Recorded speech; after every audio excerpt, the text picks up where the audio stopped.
Iran এবং Israel সংঘর্ষের মধ্য দিয়ে আমরা মুসলিম বিশ্ব যে বার্তাটা পাচ্ছি সেটা খুবই ভয়ঙ্কর এবং ভয়ানক। এই সংঘর্ষের হাত থেকে বাঁচার উপায়টা কি, এটা যারা মুসলিম হিসাবে আল্লাহ রসুলকে বিশ্বাস করেন তারা সবাই জানেন যে মহানবী সাল্লাল্লাহু আলাইহি সাল্লামের রেখে যাওয়া সেই পবিত্র কুরআন, 1400 বছর আগে রেখে যাওয়া সেই পবিত্র কুরআন আজকে এখনো অক্ষত অবস্থাতে আছে। এই যুদ্ধ মহাযুদ্ধের হাত থেকে বাঁচতে হলে এই পবিত্র কুরআনকে সমগ্র মুসলিম জাতিকে ঐক্যবদ্ধভাবে ধারণ করতে হবে। এছাড়া বাঁচার কিন্তু পথ নাই। আপনারা দেখুন, আমেরিকা এবং ইসরায়েল যে যুদ্ধটা লাগালো ইরানের সঙ্গে, এখানে ইরান বোমা হামলা করছে সৌদি আরব, কুয়েত, কাতার, জর্ডান এইসব মুসলিম দেশগুলোতে। কেন হামলা করছে? তারা বলছে যে সামরিক ঘাঁটি আছে। তো সামরিক ঘাঁটিতে লক্ষ্য করে, আমেরিকান সামরিক ঘাঁটি আছে, সেই ঘাঁটিতে লক্ষ্য করে ইরান কিন্তু বোমা হামলা করছে। ফলে দেখা যাচ্ছে কি, এগুলো যেহেতু সবগুলোই মুসলমান দেশ, মুসলমান কান্ট্রি, এখানে হামলাটা হচ্ছে মানে মুসলিমরাই কিন্তু ধ্বংস হচ্ছে। এখন আপনার দুবাই, সৌদি আরব, কুয়েত, কাতার এইসব দেশগুলো, ইরান সহ এই দেশগুলো কিন্তু বিশাল একটা উন্নতির দেশ, উন্নত দেশ এক কথাতে। এই দেশগুলো উন্নত দেশ।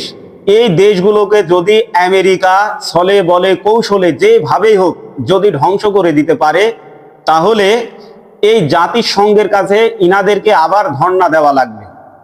আপনারা ব্যাপারটা বুঝতে পারছেন কিনা? জাতিসংঘের কাছে আবার ধর্ণা দেওয়া লাগবে। কিভাবে? এই দেশটা এখন যখন রাজনীতি, অর্থনীতি, সামরিক শক দিয়ে যখন ধাই করে উন্নতির দিকে যাচ্ছে, তখন কিন্তু ইসরায়েল, আমেরিকা ওনারা চিন্তা ভাবনা করছে যে এই দেশগুলো অর্থাৎ মুসলিম দেশ, ইরানকে যদি আমরা লাড়ি তাহলে ইরান অবশ্যই এই আমাদের যে ঘাঁটিগুলো আছে মুসলিম দেশের মধ্যে এদেরকে হামলা চালাবে। আর হামলা চালালেই এই দেশগুলো সহ ধ্বংস হবে। তাহলে মুসলমান কিন্তু মুসলমানদেরকে মারছে, অর্থাৎ মুসলিম দেশকে কিন্তু আক্রমণ করতেছে। এই আক্রমণের ফলে মুসলিম দেশগুলো ধ্বংস হবে। পরে তারা তখন যুদ্ধ বিরতির নামে যুদ্ধ বন্ধ করবে। এই বন্ধ করার পরে উনাদের আবার মানবাধিকার সংস্থা আছে, মানবতার ফেরিওয়ালা আছে, উনারা ওইসব দেশ থেকে উড়ে এসে তখন বলবে যে ভাই, তোমাদের দেশ তো অনেক ধ্বংসযজ্ঞ চলছে, অনেক সমস্যা হয়েছে, তো তোমাদেরকে আমরা অনুদান দেব, এই ঋণ দেব, অর্থ দেব, তোমরা তোমাদের দেশটাকে আবার সুন্দরভাবে সাজাও। ওদেরই কিন্তু IMF, জাতিসংঘ, ওয়ার্ল্ড ব্যাংক সব কিন্তু ওদের। এইসব ব্যাংকের কাছ থেকে তারা তখন আবার কিন্তু ঋণ নিয়ে দেশগুলোকে আবার কিন্তু সাজাবে। এই দেশগুলোকে সাজানোর পরে আবার যখন উন্নতির দিকে যাবে, এরা অস্ত্র ব্যবসা করার জন্য, ওদের মানে টাকা পয়সা কামাই করার জন্য উনারা আবার একের পর এক অজুহাত সৃষ্টি করে যুদ্ধ চাপিয়ে দেবে কিন্তু।